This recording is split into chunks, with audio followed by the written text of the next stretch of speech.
Кыргызстандын тышкы карызы 4 миллиард долларга чамалап баратат. Үйүлгөн карызды төлөөдөгү негизги оорчулук 2018-24 жылдарга туура келет. Карызды буга чейинки бийлик башына келгендер алса, аны ошол кездеги бийлик өкүлдөрү төлөйт. Эгер ага чейин өлкөдө саясий туруктуулук, экономикалык өсүш болбосо, абал мындан да оор болору талашсыз. Түшүнүктүн бүгүнкү чыгарылышында биз Кыргызстандын тышкы карызы жөнүндө сөз кылган турабыз. Саламатсыздарбы? Сиздерге студиябыздын меймандарын тааныштырып кетели.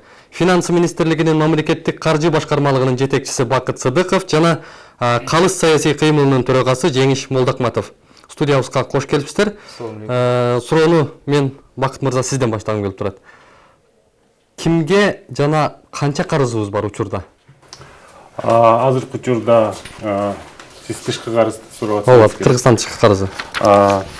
Июнь айынын аягына карата мамлекеттик тышкы карыздын жалпы көлөмү 3,177 миллиард долларды түздү, доллар түсүндө. 4 миллиардка жакындап калды.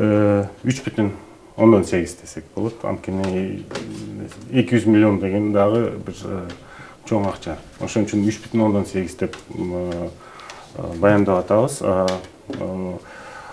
Тышкы карыздын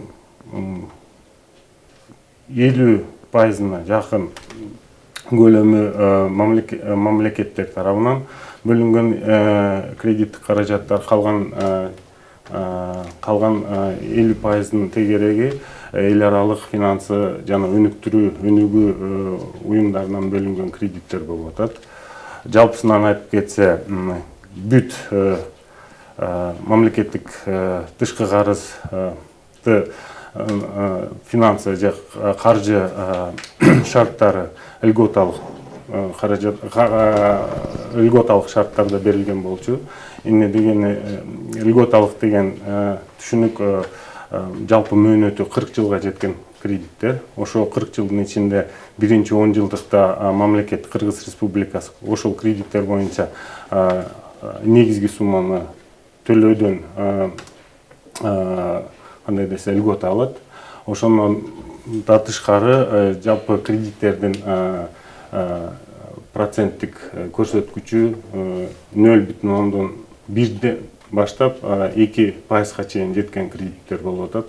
Ошол жана жумшак же льготалык шарттар баары топтолуп, ошол кредиттердин льготалык бир кандай десе характеристикасын берип атат да. Конкреттүү эле ачык эле айтсаңыз да, мисалы үчүн ошол эл аралык өнүктүрүү уюму, ошол эле Азия өнүктүрүү банкы, Орусия, Япония, Кытай, Германия, жалпы жолдон ушул өлкөлөргө канча карызыбыз бар? Так саны барбы? Мисалы Кытайдан баштасак. Кытай Республикасына биздин карызыбыз июнь айынын аягына карата 1 миллиард 443 миллион долларды түзөт. Бүгүнкү күндө ошол алынып аткан карыздар натыйжалуу эле болуп атабы? Жалпысынан ушу мамлекеттик карыздарды талкуулоодо бул жанагы конституциялык өзгөрүүдө кандай талкуу жараса, ошондой эле талкуу жарата турган бул чоң бир көйгөй деп эсептейм да. Мен ушу мамлекеттик карыздын алдында сөзүм куру болбош үчүн мен азыр цифраларды айтып берем. Конкреттүү тарыхый окуяларды дагы токтолуп кетейин. 1991 жылы Кыргыз мамлекет эгемендүүлүктү алгандан баштап 25 жыл өттү. 25 жылдын ичинде болуп көрбөгөндөй саясий коомдук окуялар өттү. Эң орчундулары 2003 жыл Акс окуясы, 2005 жыл элдин жашоосунун бузулуп, оорчулукка чыдабастан бийликти алмаштыруусу болду. 2010 жыл үй бүлөлүк, кландык, авторитардык, тоталитардык башкарууга каршы чыгып бийликтин алмашуусу өттү. 8 жолу конституция алмашты. Акаев, Бакиев, Отунбаева, Атамбаев 4 президент башкарды. Бүгүн 28-чи премьер-министр отурат. 2010дон бүгүнкү күнгө чейин 2 жолу парламенттик шайлоо өттү. Ар бир шайлоодо асмандагы айды ала тоодогу тиги аскан алып беребиз деген жашообуз оңолот деген убадалар берилди. Жыйынтыгында эмнеге келдик? Сиз айткандай, мына бүгүн 3,8 миллиард карызга келдик. Эми ушул акчалар жана мамлекеттерге бөлбөстөн ушул акчалар кайсы тармактарга кирди, анан жыйынтыгында эмне болду дегенге токтолуп кетет да. Мисалы 3,8 миллиард мына как раз тиги каржы министрлигинен турат. мен чачыратып берейин. Ушунун ичинен айыл чарба тармагына 92 жылдан 2015 жылдын аягына чейин 480 миллион доллар келген. 480 миллион доллар. Жыйынтыгында Союз ыдырагандан кийин мамлекетте 3 миллион гектар айдоо жери бар болчу. Бүгүн 1 миллионго түштүк.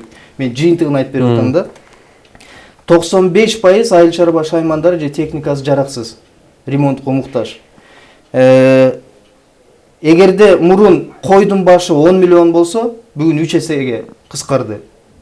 Жыйынтыгында акча кайда? Биз ушу 480 миллион долларды бөлүп көрдүк. Эмне алса болмок деп. Койдун эң асыл тукумдуу дегеннен 173 доллардан бааласак, бүгүн ушул акчага 2 миллион 774 566 кой алмак экенбиз. Же болбосо 10 миң долларга бааланган тракторду алсак, 45 миң тракторду алып Кыргызстандын 4 бурчуна таратмакпыз. Кийинки ирригация боюнча ушул 3,8 миллиард доллардын ичинен 73 миллион доллар ирригацияга келген тармактардан. Мамлекетте жыйынтыгында 1805 айылдын ичинен 725 айылда таза суу жок. Акча кайда? Телекоммуникацияга 48 миллион доллар келген. 48 миллион доллар келген. Жыйынтыгында биздин мамлекетте бир компьютерге мектептин 90 окуучусу туура келет. Мындай кейиштүү акыбал эң эле начар экономикалык деген мамлекеттин ичинде да жок. Социалдык бөлүк эң чоң бөлүк. 181 миллион доллар кирген социалдык бөлүккө. Жыйынтыгында 3/1 элдин бөлүгү, мына 1,8 миллион адам бир айда жашоонун эң төмөнкү деңгээлде жан багууга муктаж экен. 359 миң пособие алгандар болсо, 311 миңи аз камсыз болгон үй бүлөлөр. Мына эң немесин айтып берейин. Эми агай ушул айтып аткан маселеңиз, мисалы жалпылык түрдө ушул көйгөйлөр экен да. Мен ушуларды оңдоп салыш керек эле деп ойлойм. Мен мисалы мындай болуп атат да, өндүрүш жана ишканаларга деген 117 миллион доллар кирип атат да. Жыйынтыгында бир ишкана салынган жок. Бир чоң ишкана. 117 миллион долларды биз жөн эле мындай жалпак тил менен бөлүп көрсөк, ар бир регионго бирден завод, бирден фабрика салып койгонго мүмкүнчүлүк бар болчу. Жыйынтыгында эмне болду? Мына 1,5 миллион кыргыз орус жарандыгын алып 1 миллионго жакын кыргыз тентип кеттик. 3,8 миллиард доллар алганы менен жыйынтык жок болуп атпайбы? Мен далилдеп берем. Жыйынтык болуп атпайбы? Бүгүнкү күндө көчмөндөр оюну же башка жанагындай шан шөкөттөр өтүп атпайбы? Мен элге карата айтып атам. Жыйынтыгы жана мамлекетке эч бир жыйынтыгы берилген жок. Жыйынтык каяка кетти? Мисалы, могу айыл чарбасына 480 миллион доллар бөлүнбөдүбү? Ушул акчанын ичинде акчалар кантип желегенин мен түшүндүрүп берейин. Айыл чарба реформасы жүрөт Акаевдин учурунда. Ошондо жана Талгарбеков деген эргул колхоз менен совхоздор талкалайт. Жанагы Миринос деген бизде жүн багытындагы койлор 7 миллионго жеткен учурунда саны. Кыскарат дагы ошолорду атайын кыскартышат дагы, аны көбөйтөбүз деген шылтоо менен Австралиядан ошол Мириностун кочкорлорун жүктөп келет. Анын ургун эле алып келсе болот эле да. Бир кочкорду самолет менен учурганда 3 миңден 5 миң долларга чейин учуруп келишет. Жыйынтыгында ал Кыргызстанга кирет, ошо Мириностун кочкорлору. Ал эт болуп бирөө устукандап кетет. Кечиресиздер, мен сиздин сөзүңүздү бир аз мен бүтүрүп алайын. Азыр узап атат убакыт. Мен айтып кеткен нерсе. Убактыңыз кенен, эми сиз угуп туруңуз. Жыйынтыгында жанагындай бөлүнгөн акчалар устукандалып кирип кетет. Ошондой эле министрлер 11 миллион, 15 миллион деген долларлар кредиттер келгенде, аны мына көрүп атабыз. Тендерлер кандай өтүп атат, Бул акчаны баардыгы кайда десе, мен айтып берем. 6 миллион элдин ичинде бүгүн Кыргызстанда 57 миң чиновник бар. Мына ошолорду багууда кетип атат. Мен ачык айтайын, мына 2 миллиард, ошо 3,8 миллиардтан 2 миллиард бул транспортко келди, туурабы? Ошо транспорт канчалык деңгээлде сапаттуу жолдор салынып атат деген маселе бар. Анткени бир дагы сетка жок экен жол салууда. Бир жерден карасаң 1 миллионго бааланат, бир жерден карасаң 700 миңге бааланат. Ал эми башка мамлекеттерде бул боюнча конкреттүү стандарт каралган. Биздин чиновниктер каалагандай калчып атат да бул акчаларды. Биздин кейиги ушул. Рахмат. Сизге азыр суроо. Бүгүнкү күндө ушундай маселелер айтылып атат да, наразычылык пикирлер чыгат, эл арасында ушунун натыйжасыз пайдаланылып атат, тиякпак болуп атат. Конкреттүү эле карап көргөндө бүгүн эффективдүү болот ушул акчаны алганда. токтолуп келчү нерсе мамлекеттик тышкы карыздар же жалпы тышкы кандай десе каражаттар маселеси эки өз ара чырмалышкан бирок бөлөк турган эки суроонун турат да. Биринчиси мамлекеттик карыз кесепет катары, аны төлөө, кубаттуулугу, сыймыктуулугу, жоопкерчиликтүүлүгү, каржылоо шарттары. Экинчи Жеңиш мырза айтып кеткен натыйжалуу колдонуу. Министр каржы министрлиги өзүнүн мандатына ылайык каржылоо суроолорун гана тейлейт. Акчаны таап берүү, мүмкүн болсо льготалык шарттарды таап берүү, кредиттерди, гранттарды таап берүү, аларды учет жүргүзүү жана жалпы мамлекеттик карыздын туруктуулук суроолорун гана тейлөө. Жогоруда сиз айтып кеткен Кытайдан алынган карызды эле мисалга алып көрөлү.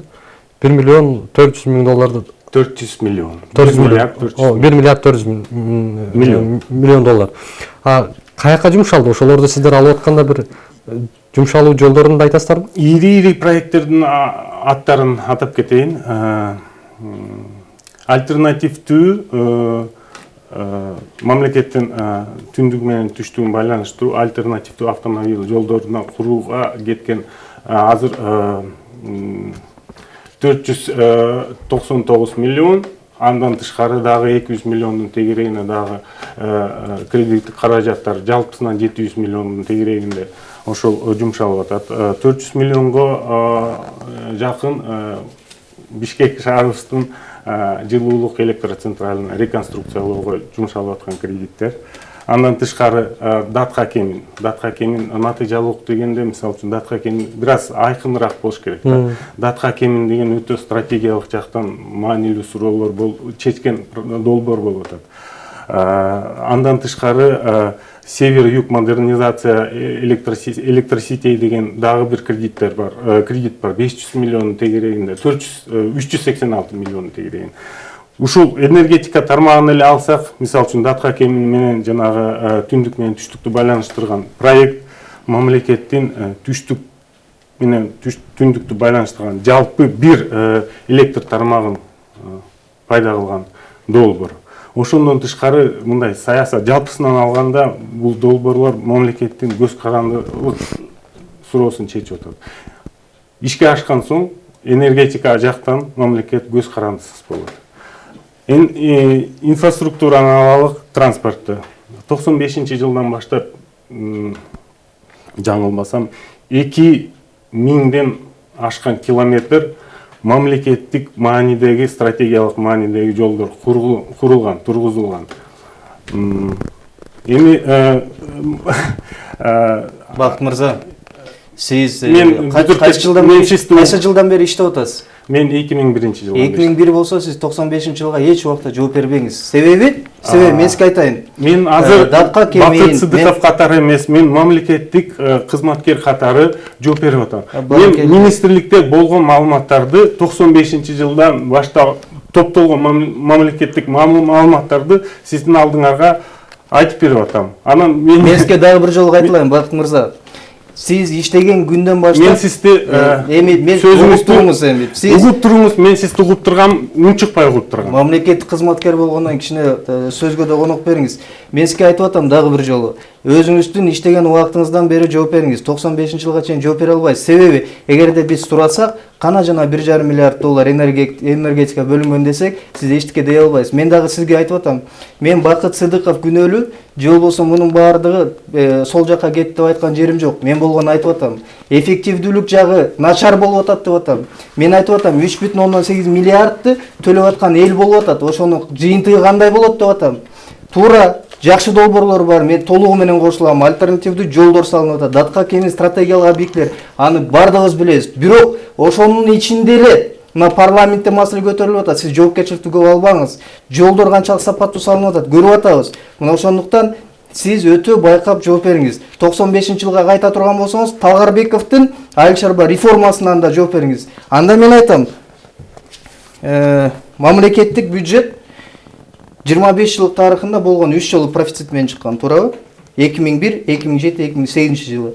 Калган жылдары бүт таңкыстык менен чыкты. Мамлекеттик бюджетти колдоого 1,5 миллиард доллар келди, жалпысынан тыйынын эсептебегенде. Эмне себептен анда Каржы министрлиги ушу бюджетти түзүүдө бизде таңкыстык жок, бир теңей албайсыңар. Эмне себептен Каржы министрлиги жок дегенде, мына сиз айтып атпайсызбы?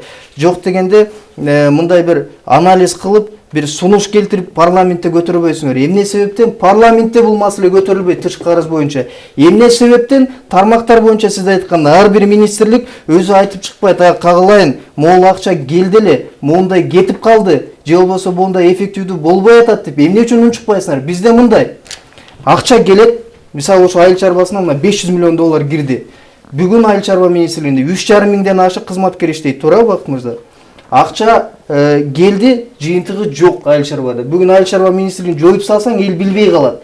Анан эле сурасаң мамлекет кызматкерлерден бири-бирине шылтамай башталат. Ар бир министрлик өзүнө жооп берет деп. Эмне үчүн бул акча бөлүнүп келген? Улуттук банк менен мына Каржы министрлиги мына карыздар боюнча башкармалык силер анализ жүргүзбөйсүңөр. Эмне үчүн парламентке киргизип айтпайсыңар? Ай, могул акчага мен сизди айткан жокмун, мен сиздин министриңизди айткан жокмун. Мен айтып атам, илгерки карыздар боюнча эмне үчүн чиновниктер жооп бербейт деп атам. Эмне үчүн ошол эле жана койлорду алып келген, жана жылкылар менен лизингтерге комбайндарды алып келип элди алдаган адамдар жоопко тартылбайт деп атам. Мына ошону айтып атам мен. Бул сурообу же комментарий? Мен сизге суроо да бердим, мен сизге сунушту айттым. Кандай түшүнсөңүз ошондой. Кайсы суроого жооп берейин? Тактап алсам, кайра конкреттүү ушул маселелер мамлекеттин деңгээлинде чыкпайт. Эмне үчүн деңгээлинде такай эле жетекчилер жооп бербейт? Талкууланат. Мисалы үчүн тармактык суроолор ар дайым каралат.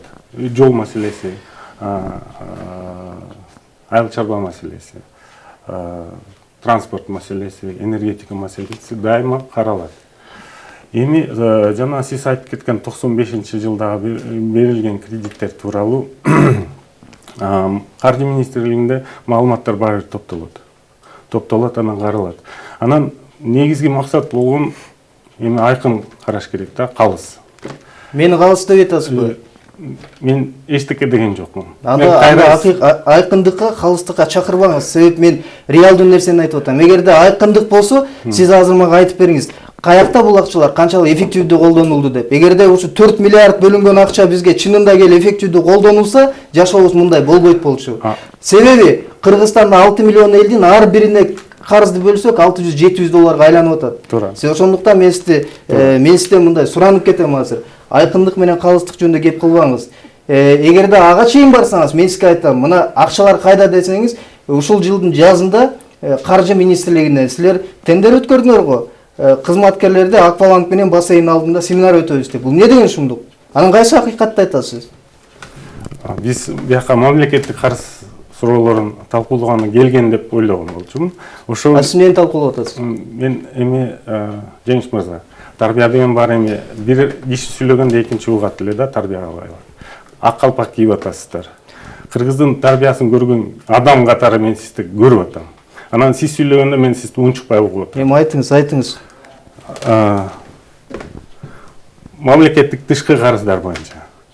Мамлекеттик тышкы карыздар боюнча сиз натыйжалык түрдө колдонуу суроосун кайра эле тармактык министрлер тарабынан катышкан бир кең маек болуш керек деп эсептейбиз. Анткени Каржы министрлиги каржылоо гана суроосун көрөт, жалпы саясатын, жалпы мамлекеттик карыз суроосун карай турган мекеме болот. Ушул карыз маселеде эми конкреттүү теманы ачыктайлы да, сиз улам эле жанагындай маселеге кайтып атасыз. 2018-жылдан баштап 24-жылдары карыздын негизги төлөмдөрү башталат уже. Ошол учурда бүгүнкү Кыргызстандын абалы 22 миллиард таңкыстык менен жабылып атса бюджетибиз.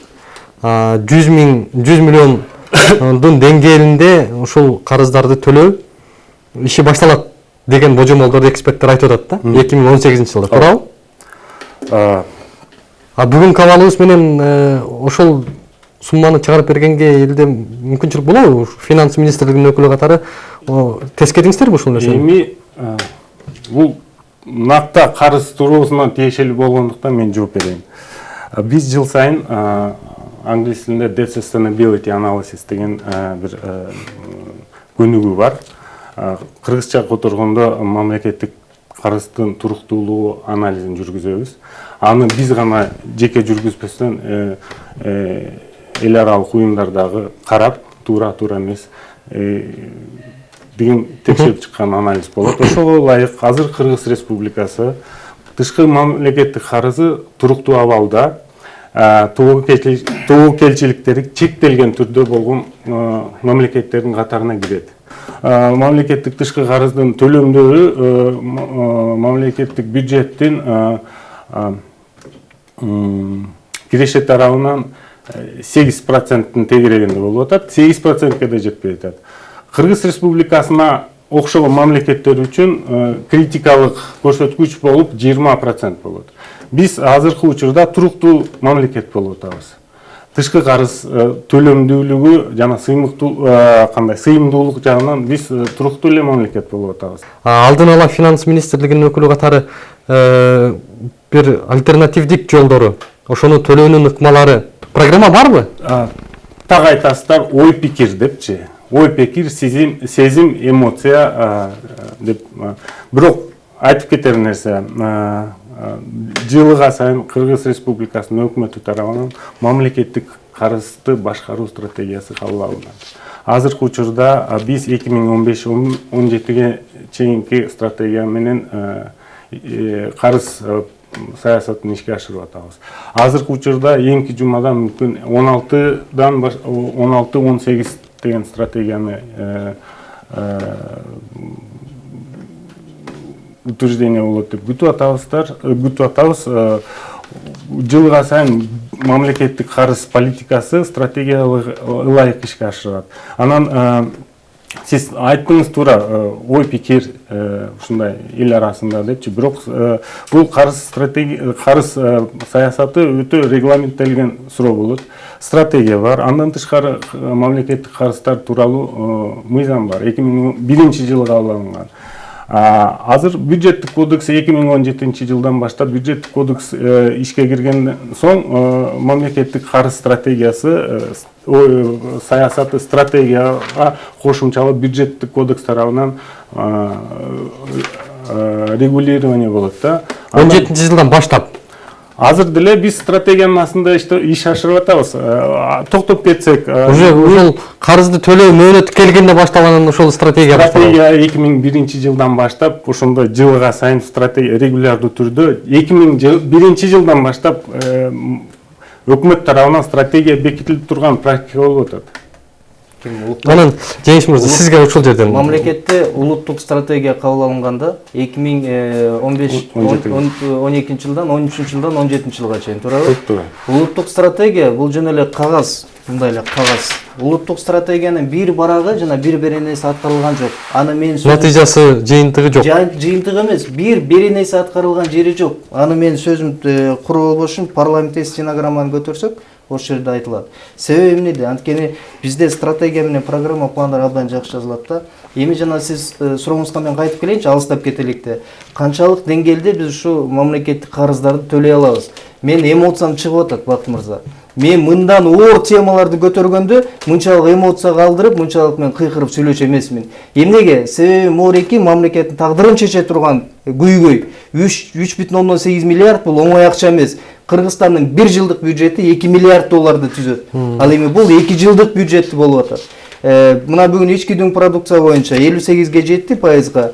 Жогорку кеңеште 1-чи же 2-чи окуудан өттү. Ушул ченемди көтөрүү боюнча мыйзам туурабы? Эми маселен кантип төлөйбүз? Жана мунун пик выплаты деп коет. Төлөө мөөнөтү 25-27 жылга келет деп жүрөт. Анализ боюнча 18 жылдан баштап биз негизги немелер төгүп башташыбыз керек. Башталат. Алынган карыздардын негизгилери. Кечиресиз, мен тактап берейин. Негизги сумманы биз 2005-жылдан баштап эле төлөп жаткан учурдабыз. Азыркы быйыл 2016-жылы мисалыга 100 миллион долларды биз төлөп берип атабыз. Бакыт мырза, мен сизге дагы бир жолу айтып атам. Пик выплаты деп атам. Пик выплаты 25-27 жылга келет деп, бул менин сөзүм эмес. Бул каржы министри, сиздин министрдин парламентте сүйлөгөн сөзүн айтып атам. Пик выплаты деген дефолтту билдирбейт. Мен дефолтчуңузду айткан жок. Мен сиз сөздү угуп туруңуз. Анан мен айтып атам, 25-27 жылы кантип төлөйбүз акчаны деп атабыз маселени. Туурабы? Маселени төлөгөндө биз кантип төлөйбүз? Бакыт мырза, мага түшүндүрүп бериңизчи. Бүгүн бюджет 2 миллиард менен бекип атса, мына 25 жылда 3 гана жыл профицит менен чыкса, калгандар таңкыстык болуп атса, бюджетти конкретно эсептеп берейин мен. 2 миллиарддын ичинде 22 миллиард таңкыстык, 21 миллиард бул карыздарды жапканга, анан 47% бюджеттин 47% социалдык төлөмдөргө кетет. Реалдуу секторго кеткен жери жок. Кантип төлөйбүз? Эгерде бул карызыбыз токтоп калса, гранттар келбей калса, чиновниктер акчабызды жей берсе, кантип төлөйбүз акчаны? Мен ошон үчүн күйүп атам, түшүнүп атасызбы? Биз изилдеп көрдүк. 25-27 пик деген өтө. Ким изилдеп көрдү? Силерби? Парламентке айттыңарбы ошону, чыгардыңарбы? Эмне үчүн биз укпайбыз? Эмне үчүн эл билбейт? Парламентке биз такай түрдө, мен ошон үчүн кайталап кетейин. Ай сайын вебсайтка биз маалыматты жүктөп турабыз. Карап туруңуздар. Бул мамлекеттик карыздар суроосу өтө орчундуу болгондуктан биз маалыматты финансы министрлигинен мүмкүн болушунча кеңири жана мол түрүндө жарыялап турабыз. Парламент тарабынан биз дайыма парламентке маалымдап турабыз. 25-27 пик деген ал өтө шарттуу түрдөгү термин түшүнүк. Ошол эле кезде биз иликтеп көрсөк, 25-27 жылы мамлекеттик тышкы карызды төлөөгө кете турган бюджеттин киреше тарабынан 7%ке жетпеген акча эле болот. Бул деген 20%деги потолокту биз бир ирет ылдый турабыз. Ошон үчүн биз азыркы учурда мамлекеттик карыздары туруктуу мамлекеттик тышкы карызы туруктуу абалдагы мамлекеттердин катарына кире турган мамлекетпиз деп ошон үчүн мен айтып атам. Анан мен бир өтө уруксат этсеңиз өтө жөнөкөй бир мисал айтып берейин. Мамлекеттик тышкы карыз 3 миллиард 800 миллион дедик. Жеңиш мырза айтты, чын эле бир орчундуу маселе. Бирок бир жагынан льготалык кредит болгондуктан эмнени билдирет жөнөкөй тилде? Канча пайызы льготалык? Мисалы үчүн айтып атсам, айтып кетсек, Түркия тарабынан мисалы үчүн өтө жөнөкөй мисал айтып берейин. Сизге түшүнүктүү болуш үчүнчү. Улук мырза, жок, мага түшүндүрүп элеңиз, мен түшүнөм. Мен сизге болгон мындайды айтып атам да, Бакыт мырза. Мен түшүндүрүп кетсем, айтыңыз. Улук мырза жылына 100 000 сом табат. Айлыгы 100 000. Карызы Кыргыз Республикасына окшоштуруп 59 000. 59 000 карызыңыз бар, 100 000 сом жылына табасыздар. Ошол эле Кыргыз Республикасына мындай окшогон бир мисал болот. Бирок сиздин карызыңыздын мөөнөтү ошол 59 000 сомду эртең эмес, бүрсүгүн эмес, эмдиги жылдын ичинде эмес, эң узагы 40 жылдын ичинде, эң беркиси дегенде 10 жылдын ичинде кайтарып беришиңиз керек. Бирок проценти да бар да. Ойлойсуз. Сиз рыноктагыдай 5, 10, 15%тен төлөбөстөн жылына 0,5, 0,175 ошондой пайызды төлөп бересиздер. Ошону элестетип көрсөңүз, 59 000 карызыңызды 40 жылдын ичинде төлөп беришиңиз керек. Эң маанилүү суроо бул натыйжалуу пайдалануу. Натыйжалуу. Бирок карызыңыз туруктуу. Эгерде сиз ошол 59 000 кредитиңизди толугу жумшап, билбейм, күнүмдүк оокатыңарга сарптасаңыз, бул карыз сизге өтө оор болуп калат. Бирок ошол 59 000 кредитти сиз өзүңүздүн ден соолугуңузга жумшасаңыз, өзүңүздүн билимиңизге жумшасаңыз, сиздин 100 000, бүгүнкү 100 000деги айлыгыңыз ошо 40 жылдын ичинде миллионго жетип калышы мүмкүн болот. Ошол кезде сиздин 59 000 карызыңызды төлөөгө кубаттуулугуңуз дароо эле өсө турган нерсе. Бирок Жеңиш мырза туура айтып кетти, натыйжалуу түрдө пайдалануу суроосу өтө орчундуу турат. Баракелде, мына Азыр Жеңиш мырза сизге. Сиздин мисалыңыз боюнча, мисалы сиз 100 миң алдыңыз, 59 миң киреше табасыз деп атпайсызбы? 40 жылга 59 миң карызы бар. Карызы бар, 100 миң киреше табат. Бирок 40 жылдын ичинде карызы туруктуу деп мына улукту мисал кылдык. Ошол эле мезгилде эгерде сиз той топурага кетирсеңиз, ал акчаны кантип бересиз деген маселе да. Дагы эле ушул маселени мамлекетке отуруппайлычы?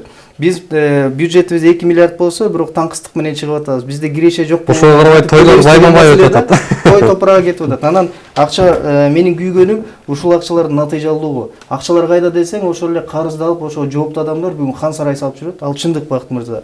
Мына сиз экөөбүз тең жаш экенбиз, ошон үчүн күйүп атабыз да.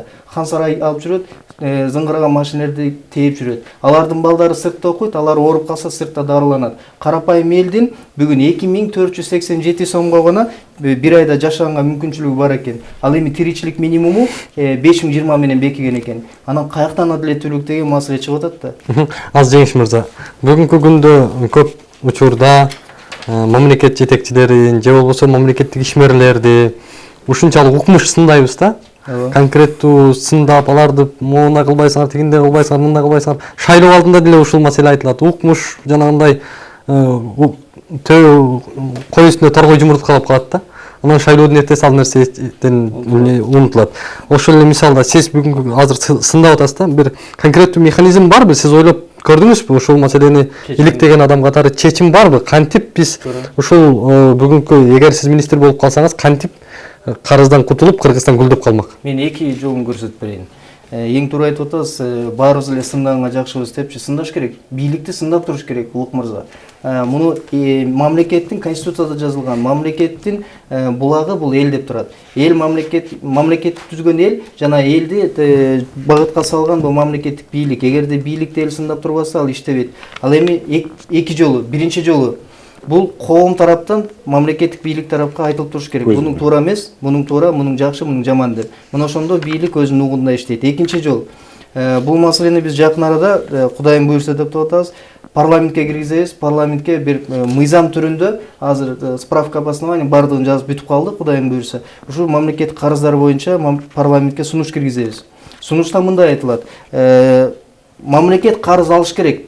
Ансыз болбойт. Бардык мамлекеттер карыз алат. Ошол эле Казакстандыкы ички продуктан 300%га ашып кеткен, туурабы?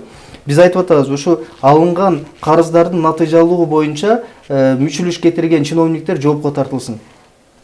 Жана анын мөөнөтү алынсын, жанагы кылмыш кодексинде экономикалык кылмыштар боюнча мөөнөт алынсын деген мыйзам долбоору биз жактан иштелип атат. Кудайым буйрса парламентке кирет. Колдонуп калса, илгерки чиновниктердин баарын жоопко тартканга шарт түзүлөт. Бул бир. Экинчи жол, эгерде министр болуп калсам, мен түшүнөм, Бакыт мырзанын колу кыска, тили кыска, себеби мунун үстүндө министр бар, ал эми министрин болсо үстүндө премьер-министр бар. Бири-бири менен баягы жаап турат да, бирок кандай гана болбосун, министр өзүнүн булагына, өзүнүн тармагына келип аткан каражат боюнча таза, ак жана акыйкат болуп мындай таза көргөзүп кое турган болсо, мына ушу менен баардык тармактар иштей турган болсо болот, бирок Кыргызстанда бул мүмкүн эмес. Реалдуу нерсени айтам, бул мүмкүн эмес. Мунун бир гана жолу бар. Парламент көзөмөлдөш керек. Бүгүн парламент көзөмөлдөп, тышкы карыздар боюнча мына 3,8 миллиард кайда? Азыркы каржы министринин күнөөлөгөн жерим жок. Мен азыр мына Бакыт мырзанын күнөөлөгөн жерим жок. Мен айтып атам, жалпы карыздар боюнча ким күнөөлүү, ким акчаларды жеген, эмне кылабыз деген маселени парламент көтөрүш керек. Анткени өкмөттөн бири-биринин көзүн чукпайт да. Кайсы министр сатып берет. Анан Бакыт мырза, маалымат берип кетсе. Азыр убактыбыз тарып баратат да. Ошол Кыргызстан ушул абалда, карызы бар абалда турабыз. Кайсы жылга чейин карыз албай койсок, канча жылдын ичинде кутулуп бүтөбүз? Азыр бүгүндөн баштап карыз алууну токтотсоңуз,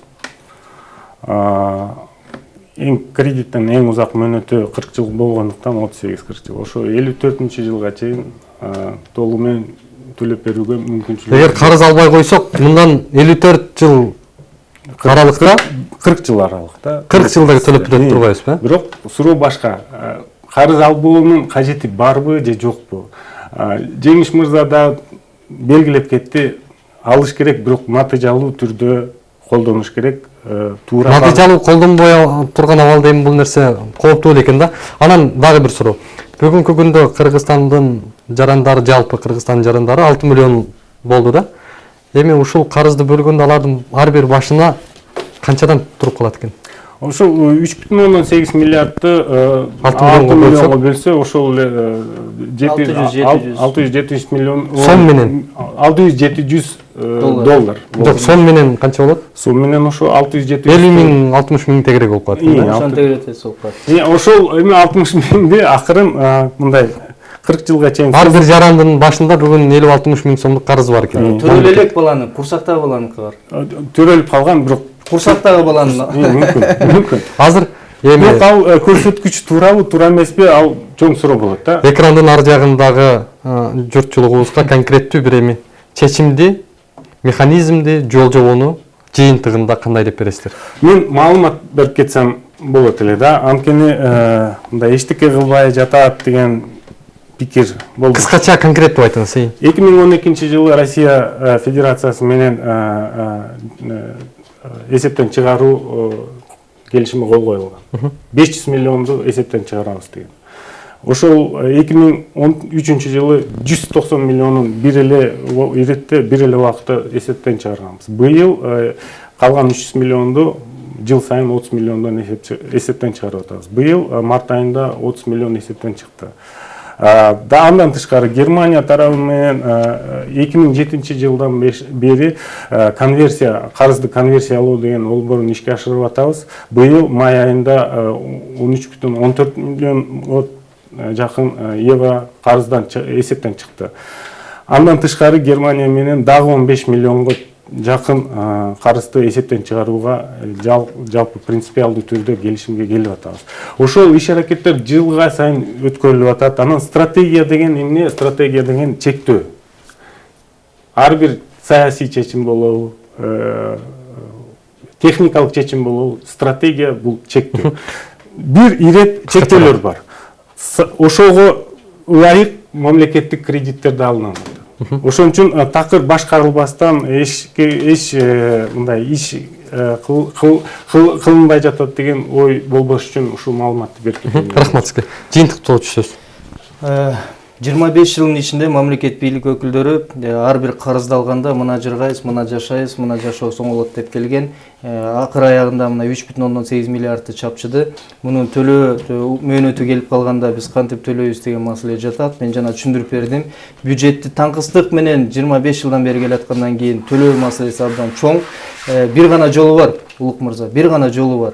Бул чечкиндүү кадамдар менен Кудайым буйрса биз ушуга барышыбыз керек жана муну талап кылышыбыз керек. Ушул 3,8 миллиардты алып, чөнтөгүнө кымырып, хан сарайды салып, өзүнүн курсагын чоңойткон чоңдорду биз жоопко тартышыбыз керек.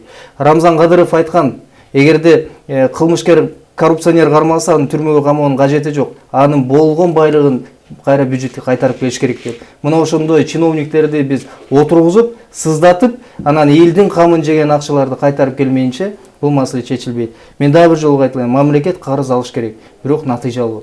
Мына урматтуу телекөрүүчүлөр, сиздер түшүнүктүн бул жолку берүүсүнө күбө болдуңуздар. Бүгүнкү чыгарылышта биз Кыргызстандын тышкы карызы жөнүндө сүйлөштүк. Албетте айтылган көз караштар, пикирлерден сиздер туура жыйынтык чыгарат деген үмүттө көрсөтүүнү биз жыйынтыктайбыз. Аманчылыкта көрүшөлү.